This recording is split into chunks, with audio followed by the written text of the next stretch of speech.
आदिम तीर्थंकर प्रभु आदिनाथ मुनिनाथ, आदि व्याधि अजमज मिटे तुम पद में मम मान।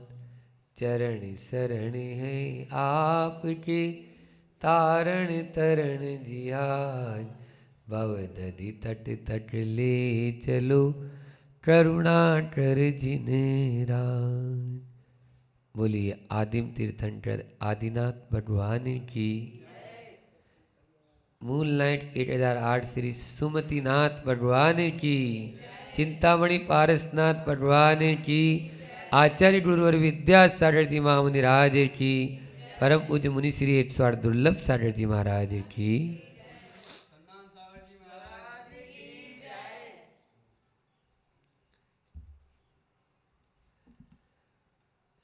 जीवन में संस्कार का बड़ा ही महत्व है।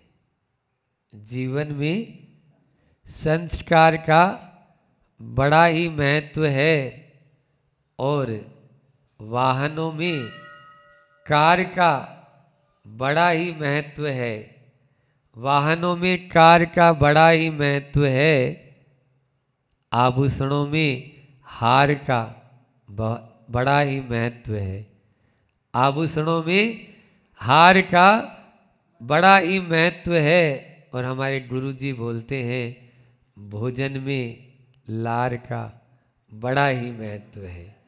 भोजन में लार का बड़ा ही महत्व है। भोजन को यदि बचाना नहीं है, पचाना है, तो लार वालों लार के साथ में भोजन करेंगे तो वो पचेगा, और लार के साथ में नहीं करेंगे तो वो आँव बनेगा और आँव बन के मचेगा। समझ में आ रहा है? तो इसलिए आचार्य श्री जी के मुझसे कई बार सुना लाला रस, तो आज लार के लिए 4 पंक्तियां मैंने लिखी कि संस्कारों का बड़ा महत्व है, कार का और हार का भी बड़ा महत्व है, लेकिन जीवन में लार का भी कम महत्व नहीं, बहुत बड़ा महत्व है। इस प्रकार से लाला रस बोलते हैं इसको, जितना चबा चबा कर खाना और रगड़ रगड़ कर नहाना, यही है तंदुरुस्ती का खजाना। यही है तंदुरुस्ती का खजाना। अब लार में आए तो लार की बात करें ना, इधर उधर की क्यों बात करें? तो इसलिए भोजन का अपने जीवन में या साधना के साथ में बहुत बड़ा संबंध है। सत्य ही कहा है, आधा भोजन कीजिए दूना पानी पीव, तिगुनी हंसी चौगुना श्रम, वर्ष 125 जीव, वर्ष 125 जीव। आधा भोजन करो और पानी दुगना पियो, तिगुनी हंसी होए और चौगुना श्रम। अभी 3-4 दिन से हम श्रम पे ही बोल रहे थे कि 4 गुना श्रम करना चाहिए जितना भोजन किया है उससे। प्रकृति जितना लेती है उससे ज़्यादा देती है।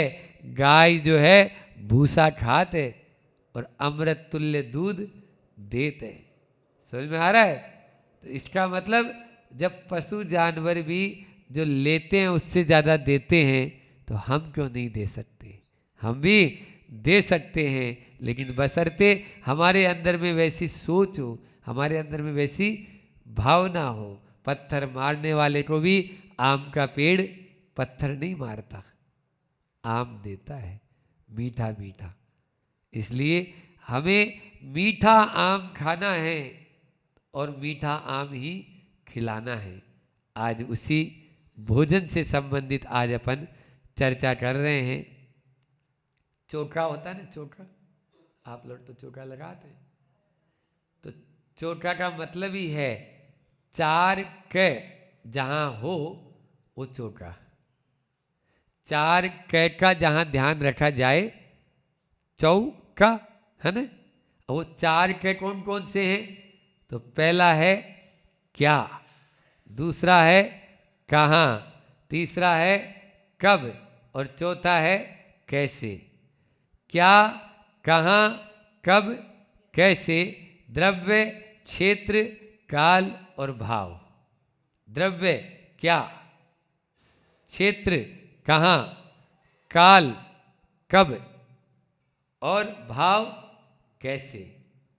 हाँ, कैसे खाएं, कैसे दें, कैसे अच्छे से अच्छा भोजन बनाया है, लेकिन एक अच्छे से बढ़िया पिस्ता बादाम काजू डला हुआ, जैसे भी आप लोग द्रव्य सामग्री से पूजा कर रहे थे, काजू बादाम इलायची से, ऐसी ही सामग्री डालकर दूध पिलाया, लेकिन लास्ट में अंत में इतना ही बोल दिया, तूने क्या, तुम्हारे बाप दादा ने नहीं पिया होगा ऐसा। अब बोलो, हो गया सब गुड़ गोबर, होता है कि नहीं होता है। तो कैसे भी जरूरी है, तो अपन एक एक पे चर्चा करते हैं कि सबसे पहला है क्या। द्रव्य जो है ना, उसका मतलब है क्या, हम क्या खाएं। सबसे पहले भोजन में, चोखा में क्या बनाएं, क्या खिलाएं। आप लोग क्या के ऊपर विचार करती नहीं करती है। आज अंतों में क्या बनाना है? अभी आज महाराज आए हैं, सो भैया क्या बनाए, मीठ हो लेत नहीं, नमक लेत नहीं, अब क्या बना के दे दे। हाँ, हरी लेत नहीं, फल लेत नहीं, रस पीवत नहीं। फिर भी आपकी भावना यही होती है, अच्छे से अच्छा जो द्रव्य हो वो उपयोग में अपन चोखा में ले। ये श्रावक की भावना होती है कि नहीं, कोई कमी नहीं रह जाए अपने पास में से, ऐसा भावना वह रहता है। लेकिन आज मैं कहना चाहूँगा आप सब लोगों को कि ये बात तो ध्यान रख लिया कि हमें क्या बनाना है, लेकिन ये नहीं सोच पाते हमें क्या खाना है। क्या खाना है, ये बात भी आपको सोचना अनिवार्य है। यदि आपको साधना करनी है, यदि आपको अपने धर्म को सुरक्षित रखना है, यदि आपको अपने स्वास्थ्य को अच्छा रखना है, तो क्या खाना है, इस बात को पहले आपको जरूरी विचार करना पड़ेगा। कुछ भी ये लेटर बॉक्स का डब्बा नहीं है जो अंतर्देशी भी डाल दिया, लिफाफा भी डाल दिया, पोस्ट कार्ड भी डाल दिया और रजिस्ट्री भी बना दी, ऐसा नहीं है।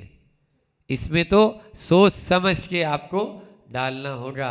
आचार्य श्री जी हम लोगों को बोलते हैं, आप लोगों को छोड़ो, आचार्य श्री जी हम लोगों को बोलते हैं, जैसे हम लोग 40 महाराज जी बैठे थे तो संस्मरण याद आ रहा है, बोले ये जो गाड़ी है ना, ये गाड़ी मतलब ये शरीर, तो ये जो गाड़ियां हैं ना, ये मेरी है। हमने बोला जी आचार्य श्री जी आपकी है। आप लोग इस तरफ बैठ गए सब लोग, तो हमारा ध्यान, अब ये सामने तो ये खड़े हो गए, इनको थोड़ी सुनाना है मुझे, हाँ, और इधर धूप भी है, कोई बात नहीं। तो मैं बोलना चाह रहा था, आचार्य श्री जी बोलते हैं ये सब गाड़ियां हैं ना, ये गाड़ियां मेरी है।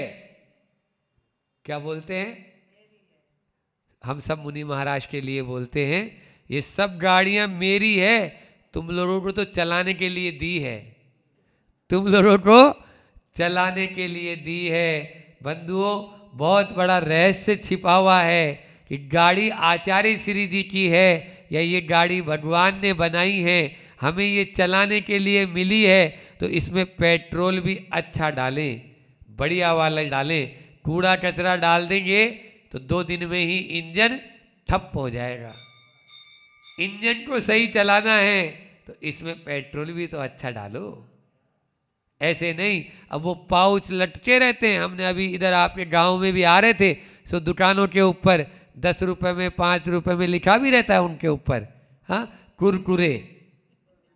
हाँ, एक गाड़ी भर के जा रही थी, सुबह सुबह ही मैं देखा, यहीं से अभी पूरी की पूरी एक गाड़ी सेल्समैनी में जा रही होगी, तो कुरकुरे, चाउमीन, पिज्ज़ा, बर्गर, नमकीन, fast food, junk food, battery item, अब सवेरे से लेके शाम तक जा कचरा खात, कचड़ो ही है वो, और क्या है।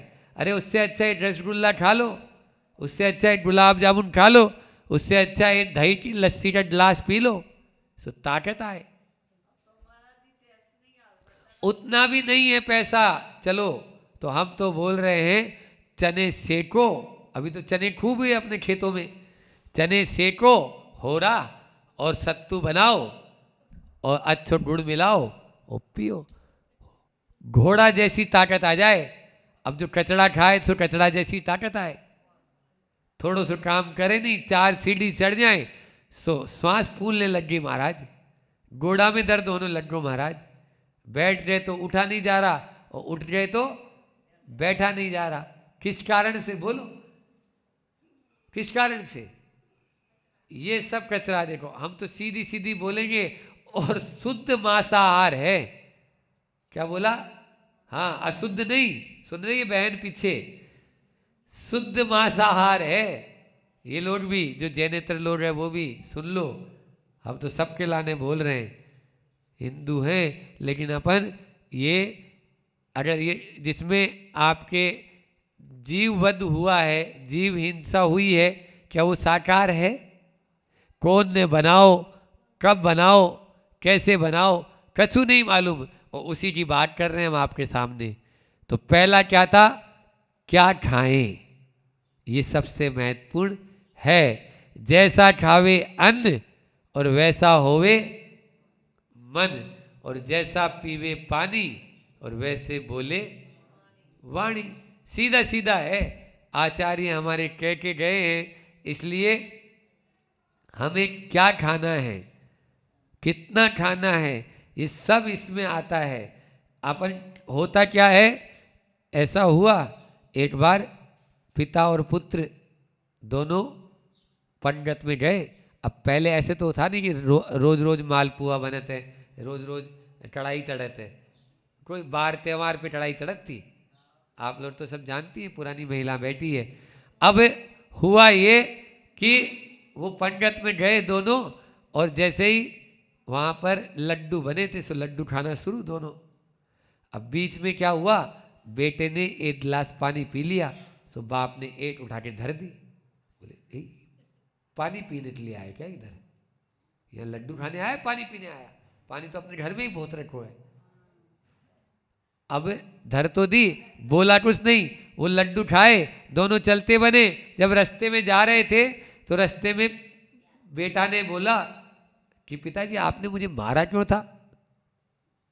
तो बोले लड्डू खाने आए थे जब अपन वहाँ पे, यानी पानी पीने आए थे। बोले नहीं, वो लड्डू तो हमने खूब खा लिए थे, लेकिन पानी पी के उनको सेटिंग की तो फिर 2 4 5 लड्डू और खा लिए, तो फिर 1 धर दी पिताजी ने। बोले जा बात पहले क्यों नहीं बताई, मैं भी तो ऐसे ही कर सकता था वहाँ पे। ये होते हैं भोजन भट्ट। क्या होते हैं? भोजन भट्ट। भोजन भट्टों की ऐसी स्थिति होती है, वो आधा भोजन नहीं करते, पूरे गले तक, और बाद में उनका पेट खराब होता है। क्या खाएं या कितना खाएं, ये महत्वपूर्ण है। फिर दूसरा है क्षेत्र, कहाँ खाएं, कहाँ खाएं।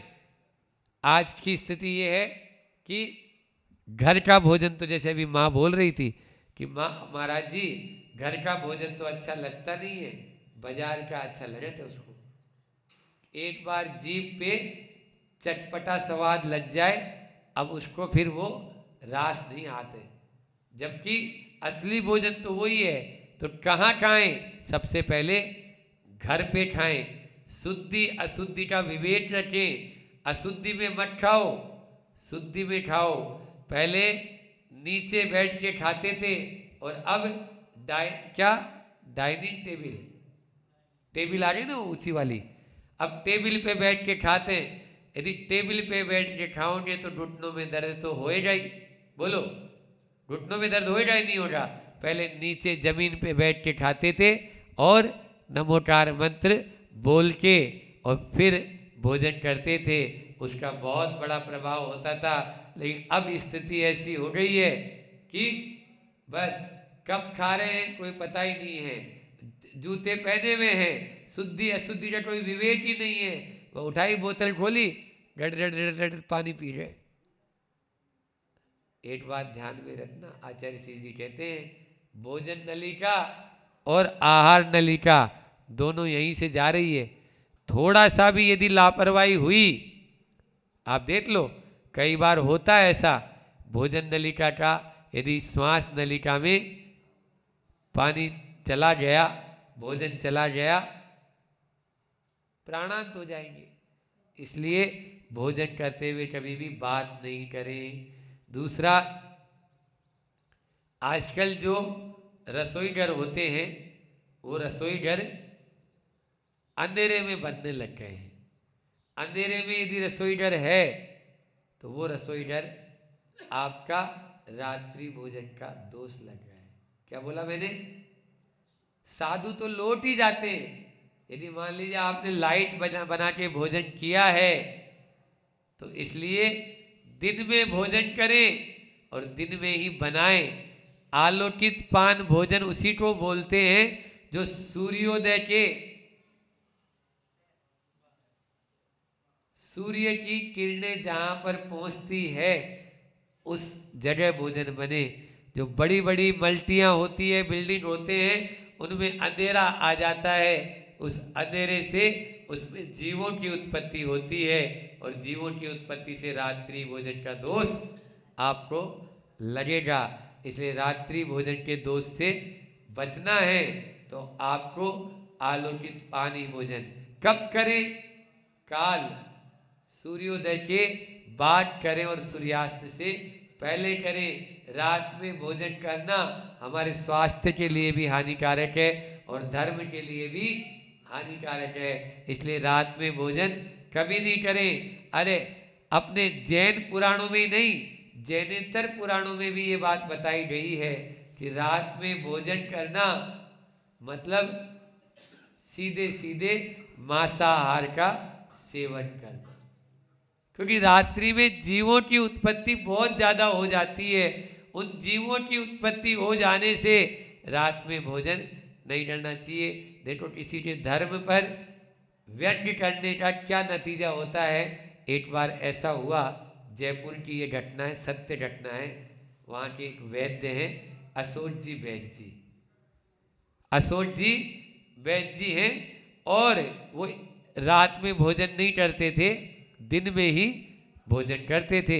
एक बार, अब वैद्य हैं तो कई तरह के रोगी आते हैं, जैन जैनेतर सब आते हैं और खासकर जैनियों के यहाँ यदि रात्रि भोजन का निमंत्रण मिलता तो वो जरूर जाते थे।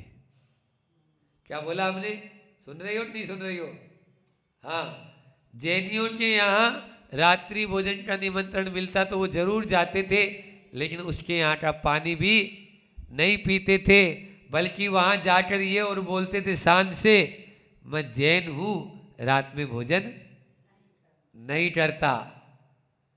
ये करना चाहिए। जो रात में निमंत्रण दे, आपको बुलाए, उसके यहाँ जरूर जाओ और लिफाफा दे के आओ और बोल के आओ, मैं जैन हूँ, रात में भोजन नहीं करता। अब एक बार एक सरदार जी उस पंगत में आए थे, पार्टी में आए थे, रात में वो लिफाफा देने जैसे ही गए, उन्होंने अपना, हमेशा बोलते ही हैं कि मैं जैन हूँ, रात में भोजन, सामने वाले ने पूछा तो बोल दिया मैं रात में भोजन नहीं करता। तो उस सरदार जी को मजाक सूझी, बोले क्या जैन साहब, आप भी कहाँ अब 12वीं शताब्दी की बात करते हो? 12वीं शताब्दी में नहीं रहे होंगे। लाइट और हेलोजन, अब तो रात में ऐसे बड़े बड़े हेलोजन और लाइट आ गई जो रात को भी दिन में बदल देते हैं। फिर अब रात्रि भोजन क्यों नहीं? अब तो कर सकते हैं, दिन हो जाता है अब तो। अब सरदार जी ने बोल तो दी, लेकिन जैन साहब भी वैद्य जी थे, ऐसे नहीं, अशोक नाम था। अशोक जी वैद्य जी बोलते हैं, सुनो ध्यान से सरदार जी, नहीं रहे होंगे 16वीं शताब्दी में कोई नाई और सैलून, नहीं रहे होंगे 16वीं शताब्दी में कोई नाई और सैलून। अब तो बड़े बड़े सैलून की दुकानें और नाई की दुकानें खुल गई। आप अपनी दाढ़ी और बाल क्यों नहीं कटवा लेते? सरदार जी को क्या बोला, आप अपनी दाढ़ी और बाल क्यों नहीं कटवा लेते? इसलिए किसी की भावनाओं पर यदि आप आघात पहुंचाएंगे तो रिटर्न होके आप पर ही आएगी। इसलिए उन्होंने भी सही जवाब दे दिया, इसे कभी भी नहीं। और रात्रि भोजन करना से केवल मात्र धर्म की दृष्टि से नहीं, बड़ी बड़ी बीमारियों को आमंत्रण देना है तो रात में भोजन करना शुरू कर दो। हो ही रहा है, अस्पताल भरे पड़े हैं, अस्पताल उसी से हो रहे हैं, भरे हुए हैं, जो रात्रि में भोजन करने के कारण रात्रि में चाहे वो दवाई के नाम पर भोजन ले रहे हैं, अब रात में भोजन हमें दवाई लेना है, ये करना है, इस कारण से क्या, कहाँ, कब और कैसे, तो लास्ट अंतिम करते हैं कि कैसे करें, है ना। भोजन कैसे करें, तो भोजन करने के लिए धीरे धीरे, अभी मैंने बताया, चबा चबा के करें। एक बंगाल में एक कहावत चलती है कि जल को तो खाओ और भोजन को पियो, जल को तो खाओ और भोजन को पियो। यदि स्वस्थ रहना है तो निश्चित रूप से जल को जो है धीरे धीरे लें और भोजन को बहुत चबा चबा कर उसका रस बनाएं, तभी लाला रस बनता है और वही गुण भी करता है। ये महत्वपूर्ण नहीं आपने कितना खाया, ये महत्वपूर्ण है आपने कितना पचाया। ये महत्वपूर्ण है आपने कितना पचाया, ये महत्वपूर्ण नहीं आपने कितना पढ़ा, ये महत्वपूर्ण है उसमें से आपने ग्रहण क्या किया। ये महत्वपूर्ण नहीं कि आपने कितना सुना, भले ही अपन घंटों यानी चर्चा कर लेंगे, लेकिन ये महत्वपूर्ण है कि उस सुना है उसमें से कितना गुना। भले ही एक शब्द भी अंगुली मार को वाल्मीकि बना सकता है, एक शब्द, और वो भी सामान्य साधु का भी। इसलिए ऐसा मत समझो कि बहुत सारा सुनेंगे, बहुत सारा पढ़ेंगे, बहुत सारा खाएंगे तो काम होगा, थोड़े में भी अपना कार्य हो सकता है। टीवी देखते हुए कभी भी भोजन न करें। टीवी देखते हुए करते हैं, उसके माध्यम से निश्चित रूप से जो है यह हमारे स्वास्थ्य के लिए भी हानिकारक है। क्योंकि आपको ये मालूम ही नहीं है उसमें क्या लाला रस बनेगा, क्या लार बनेगी। अब वो कहाँ ध्यान है, कैसा बनाया है, पत्नी ने कितने भावों से भरकर, माँ ने कितने प्रेम से आपको परोसा है, कोई पता नहीं। लेकिन बच्चा मोबाइल और टीवी में ऐसा मशगूल हो जाता है कि उसको यही मालूम नहीं है कि मैं क्या खा रहा हूँ। आप लोग इतना शोधन करके देते हो, एक चीज़ शोधन करके बनाते हो और देते हो फिर, और उसके बाद में भी जैसे ही हम शोधन करते हैं तो आप ही को बता देते हैं कि देखो ये क्या है। बोलो, जब ऐसी स्थिति है तो जो टीवी देख के खा रहे हैं, आंख मूंद के खा रहे हैं, उनकी क्या दशा होगी। वो तो कुछ भी खा जाएंगे, मक्खी मच्छर जो आएगा, बाल वाल की तो छोड़ो। तो ये सब चीज़ें अपने स्वास्थ्य के लिए, अपने धर्म के लिए भी हानिकारक है। इसलिए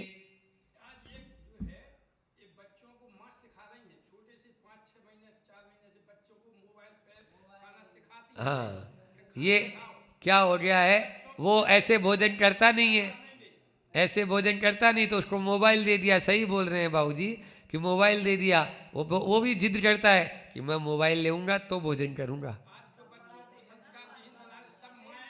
शिक्षा पद्धति भी ऐसी ही हो गई। शिक्षा के माध्यम से, शिक्षा में भी जो है अब वो बता रहे हैं कि सब मोबाइल से ही होना है, लेकिन फिर भी जिस समय भोजन कर रहे हैं कम से कम उतने समय तो वो न देखे, आगे पीछे कर लें। दूसरा, सीजन का जो ऋतु अनुसार, हमारे यहाँ ऋतु अनुसार भोजन करने का विधान का, इसको थोड़ा सा ऊंचा करो ना भैया, हमें तो बहुत झुकने क्या हो रहा है। हाँ हाँ, बस ठीक है, छोड़ो बस सही है। तो मैं बोल रहा था कि ऋतु अनुसार भोजन करें। जैसे आम जिस समय आता है उसी समय खाएं। सर्दी में आम खाएंगे तो बीमार पड़ जाएंगे, है ना। इसी प्रकार से और भी तरबूज है, खरबूजा, ये सब 12 महीने आने लगे। क्या 12 महीने आते हैं, पेड़ पे लगते हैं? नहीं लगते। फिर और तो नहीं, उसमें आता है आपके यहाँ बुंदेलखंड में एक कहावत है कि कार्तिक करेला, है न, कुआर करेला, कार्तिक दही, और कुआर करेला, कार्तिक दही, और मरे नहीं तो पड़े सही, मरे नहीं तो पड़े सही। परे से ही वो ऐसा सुना है, इधर की कहावत है ये। तो ये स्थिति होती है। आप यदि मान लीजिए जिस महीने में, जैसे अभी बेल आता है तो अभी तो ठीक है, अब यदि मान लीजिए आषाढ़ में बेल खाए तो क्या होए? आषाढ़ में यदि बेल खाएंगे तो वो निश्चित रूप से बीमार करेगा। और अभी ये जो है आपका चैत वैसाख का महीना, ये आपके लिए जेठ वैसाख का महीना, ये बेल खाने का महीना है। तो इस प्रकार से जिस जिस ऋतु में हमारे पास चार्ट है उसके अनुसार लें। इसी प्रकार से आपके एक स्वास्थ्य सूत्र का भी हमने बनाया था, स्वास्थ्य सूत्र के लिखे थे बहुत सारे। आचार्य श्री जी जो पॉइंट बताते हैं उनके पास में रहे तो वो हमने अलग से वो बिंदु लिखे हैं। उन बिंदुओं को निश्चित रूप से अपने जीवन में आत्मसात करेंगे तो परिश्रम खूब करेंगे तो निश्चित रूप से हर चीज़ हो जाएगी। दूसरा, यदनिष्टम तद्वृत्ति, है ना, जो अनिष्ट है उसका पहले त्याग कर दो। डायबिटीज हो रखी है और बिना बर्फी बिना पेड़ा के काम ही नहीं चलत, मरेगा नहीं। आचार्य समंत भद्र स्वामी ने कहा जो तुम्हारे लिए अनिष्ट है उसको छोड़ दो, तभी आप स्वस्थ रह पाएंगे। यदि मान लीजिए अपने हार्ट की बीमारी है और तला तला दिन भर तले भुने ही चाहिए तो और बीमार हो जाएंगे, वो भी अपन को नहीं करना है। इसलिए यदनिष्टम तद्व्रते, आचार्य श्री जी का हाइकू कि अति मात्रा में पथ्य भी कुपथ्य हो। क्या बोला? अति मात्रा में, तुम्हारे यहाँ तो लिखा हुआ है, औषधालय में तो लिखवा के आए मंडी बामोरा में कि अति मात्रा में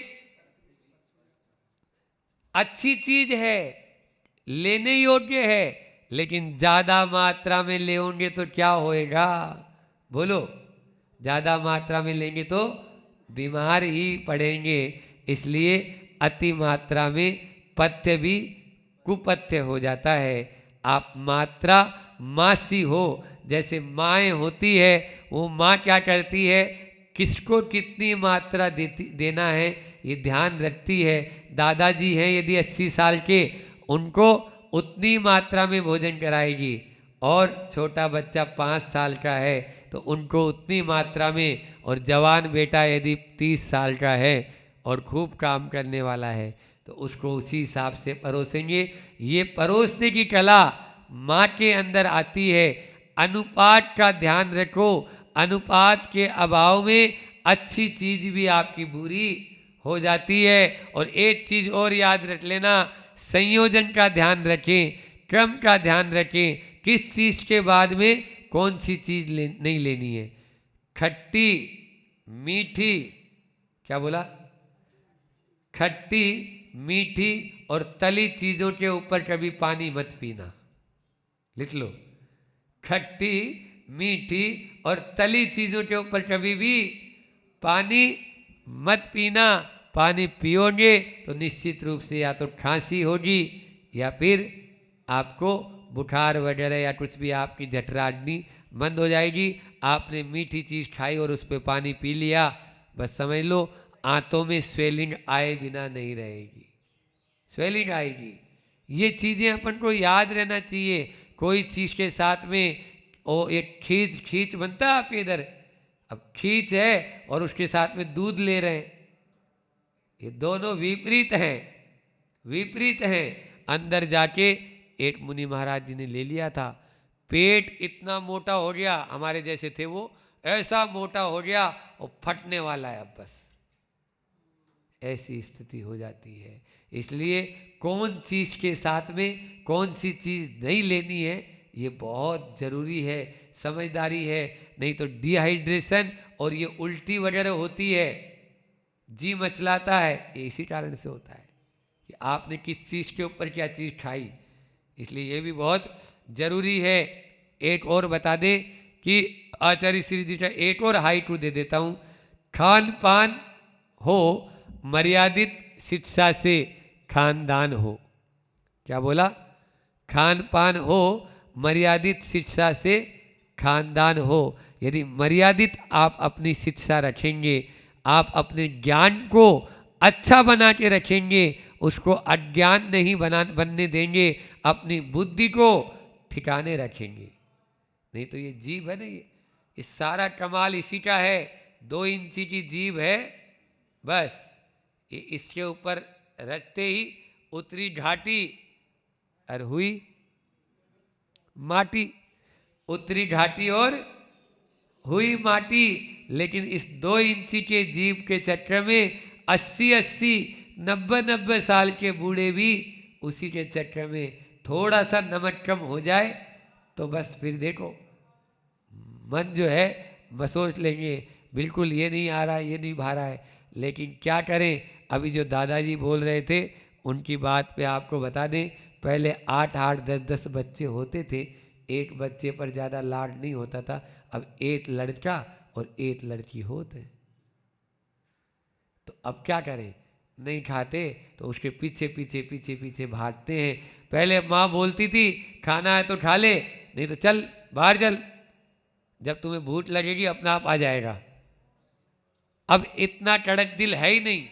हाँ, अब वो ज़्यादा लाड कर रहे हैं, उसी में वो पूरा का पूरा बिगाड़ कर रहे हैं, बिगाड़ कर रहे हैं, वो पूरा का पूरा बिगाड़ हो जाता है। इसलिए ज़्यादा लाड प्यार से बचो, लाड प्यार उतना ही दो जितने में उसका हित हो जाए। अहित हो रहा है तो आप उसके हितैषी नहीं कहलाएंगे, आप उसके दुश्मन कहलाएंगे।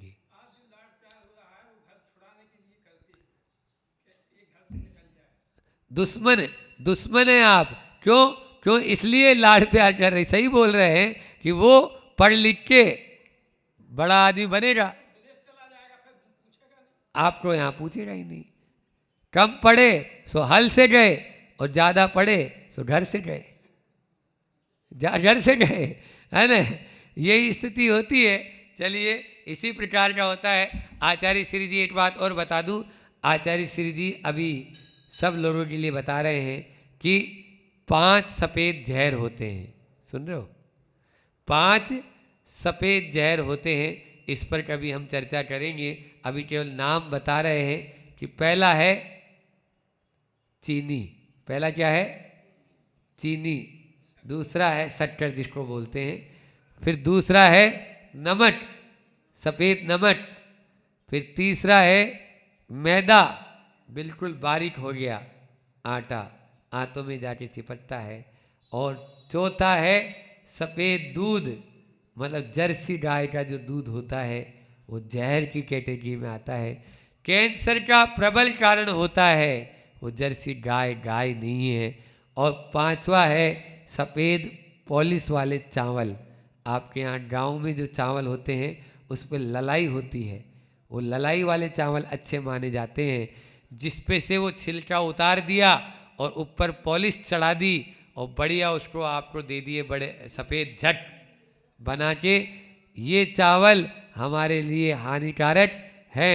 इन 5 सफ़ेद जहर का अपने जीवन में प्रवेश मत होने दो। गुड़ खाओ, हाँ गुड़ खाओ बढ़िया अच्छे से।